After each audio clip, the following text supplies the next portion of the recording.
മൗനരാഗം. ഒട്ടും ഇഷ്ടമില്ലാതെ ഒരു വിവാഹ ജീവിതത്തിലേക്ക് കടക്കുന്ന ദിവ്യ, അവളുടെ നീരസത്തെ വളരെ പക്വതയോട് കൈകാര്യം ചെയ്യുന്ന ഭർത്താവ് ചന്ദ്രകുമാർ. ഇങ്ങനെ ഒരു സ്റ്റോറി എങ്ങനെ അവസാനിക്കുമെന്ന് ആർക്ക് വേണമെങ്കിലും ഊഹിച്ചെടുക്കാം.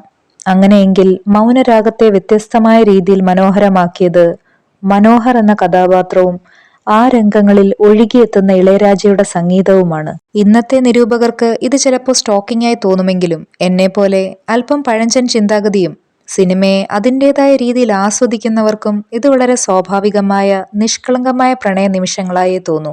ചെയ്യാത്ത തെറ്റിനൊരു മനുഷ്യന്റെ ജീവൻ പൊലിഞ്ഞപ്പോൾ ഉണ്ടായ സങ്കടമല്ല, എവിടെയോ പരിചയപ്പെട്ട് അത്രമേൽ പ്രിയപ്പെട്ട ആരോ വേർപെടുമ്പോൾ ഉണ്ടാവുന്ന ഒരു വേദന തോന്നും മനോഹർ മരിക്കുമ്പോൾ. സിനിമയുടെ ആത്മാവ് നഷ്ടമായതുപോലെ ഇന്നും മനോഹർ ദിവ്യ പ്രണയരംഗങ്ങൾക്ക് മാത്രമായി ഒരു പ്രത്യേക ഫാൻ ബേസ് ഉണ്ടായതും അതുകൊണ്ട് തന്നെയാണ്.